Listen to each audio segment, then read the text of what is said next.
Morning అందరికి ఏం చేస్తుడులా నాదైతే పూజ అయిపోయింది. ఉంది పూజ అయిపోయింది కదా, చాయ్ పెట్టుకోవాలి. ఒక వైపు చాయ్ పెట్టుకుంటున్నా, ఇంకోవైపు రూపమ్మకి ఇవాళ నుంచి క్లాసెస్ ఉన్నాయి అనమాట. యాక్చువల్లీ నిన్న స్టార్ట్ అయినాయి, నిన్న పోలేదు, లేట్ అయిందని చెప్పేసి సార్ ఇంత పెద్ద మెసేజ్ పెట్టిండు, పేరెంట్స్ పట్టించుకోవాలి కదా, క్లాస్కి రాలేదు అని చెప్పేసి.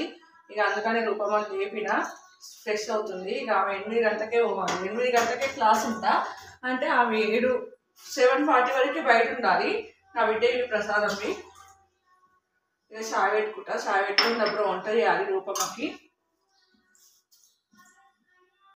నిజం చెప్పాలంటే వాళ్ళ పూజకు కూడా లేట్ అయిపోయింది. యాక్చువల్లీ అలారం పెట్టుకున్నా 3:50కి పెట్టింది అనమాట.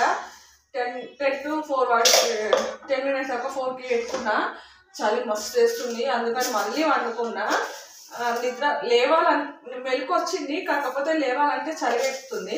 అందుకని చెప్పేసి అట్లా నుంచి ఇద్దరు అప్పుడు వండుకున్నా అనమాట. 4:20కి మేము లేచిన, మస్తు లేట్ అయిపోయింది. పూజ కూడా 6కి ఎగ్జాక్ట్గా దీపం పెట్టేసిన అనమాట.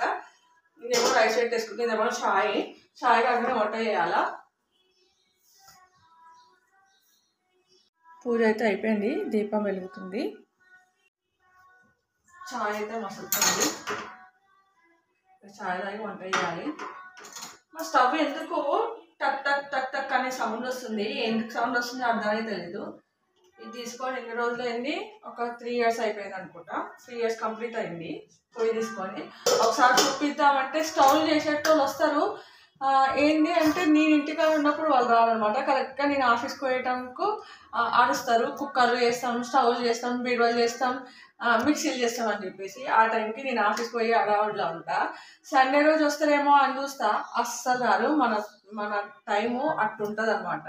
మనం ఏదనుకున్నా అంతే, అది కానే కాదు. ఏం చేస్తాం, బ్యాడ్ లక్. చాపత్తి ఎంత వేసినా కలర్ రావట్లేదు ఈ మధ్య. మా పాలైతే మస్తు పలసగా అవుతున్నాయి. ఒక 2 రోజులేమో చిక్కగా పోసిండు అనుకుంటా, ఆ తర్వాత అస్సలు పలసగా అయిపోతున్నాయి. మళ్ళీ పాకెట్ పాలు తెచ్చుకుందామంటే అవి హెల్దీ కాదు కదా, నీళ్ళ పాలైనా బర్రె పాలు కొంచెం క్వాలిటీ ఉంటాయి కదా అని చెప్పేసి ఇవే వాడాల్సి వస్తుంది. అయినా ఒక్కరికే కదా, నా ఒక్కదానికి చాయ్, కొంచెం పాలేమో తోడుకేసుకుంటా. ఇక రూపం ఈ మధ్య పెరుగు తింటుంది, అలవాటు చేసుకుంది, మరి ఎందుకో ఏమో. మార్నింగ్ లేచి ఇల్లు తుడుచుకొని తొందరగా బయట కడిగి ముగ్గు పెట్టేసుకొని కడప తీసుకొని స్నానం చేసి వచ్చేసిన. నిన్న శివయాన్ని పెట్టుకున్నా కదా 16 సోమవారాల వ్రతంకి. ఇక స్వామి పీట కదిపేసిన, నైటే కదిపిన. ఇప్పుడు మార్నింగ్ లేచి అంతా సాఫ్ చేసేసుకున్నాను అనమాట. యథాస్థానంలో పెట్టేసిన దేవుణ్ణి. ఇక ఆఫీస్కి అయితే పోవాలా. రూపమనేమో రెడీ చేసి అప్పుడు పంపించాలి. ఆమెదే టెన్షన్ అవుతుంది. నేను ఒక 10 నిమిషాలు లేట్ పోయినా 10 నిమిషాలు లేట్ రావచ్చు, కాకపోతే ఆమెకు అస్సలు లేట్ పోవద్దు. టైం క్లాసెస్ నిన్న స్టడీ అవర్స్లో కూర్చోబెట్టి ఆ పిక్ పెట్టిండు అనమాట, ఫోటో పెట్టిండు గ్రూప్లో. ఏం చేస్తాం, డబ్బు పంపాలా. ఈ 10th క్లాస్ ఏమో కానీ మస్తు యాస్ట్ వస్తుంది. మనం చదువుకున్నప్పుడు కూడా ఇంత సఫర్ అయి ఉంటాం, కానీ మన పిల్లలు సఫర్ అయితే అదొక బాధ ఉంటుంది కదా. అంటే మనం పడ్డాం కాబట్టి మన పిల్లలు పడొద్దు అనుకుంటాము. కాకపోతే ఇప్పుడు చదువులు కాస్ట్లీ అయిపోయినాయి కదా, కాస్ట్లీ ఎక్కువ అయిపోయినాయి, కాంపిటీషన్ కూడా ఎక్కువైపోయింది, తప్పదు. చాయ్ అయితే మస్తుంది. వీడియోస్ అయితే నేను ఎట్లున్నానో అట్లనే తీస్తా, ఎందుకంటే నేను రెడీ అయ్యి తీయాలంటే నాతోని కాదు. మార్నింగ్ మస్తు హడావిడి ఉంటుంది. ఆఫీస్కి ఎగ్జాక్ట్గా 9 గంటల వరకు ఆఫీస్కి పోవాలా, రూపమ్మని పంపించాలి. అందుకని చెప్పేసి నేనైతే రెడీ అవ్వలేను. నేను ఎట్లున్నానో అట్లనే యాస్టీజ్గా న్యాచురల్గా తీసేస్తాను అనమాట వీడియోస్. చాయ్ అయితే అయింది, చాయ్ వస్తుంది. ఇంతకీ మీరు చాయ్ తాగిరా, తాగకపోతే వచ్చేసేయండి.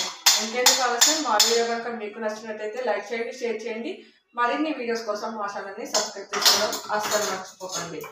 వేడి వేడి చాయ్ రెడీ అయిపోయిందనమాట, కావాలంటే వచ్చేసేయండి. Thank you, bye.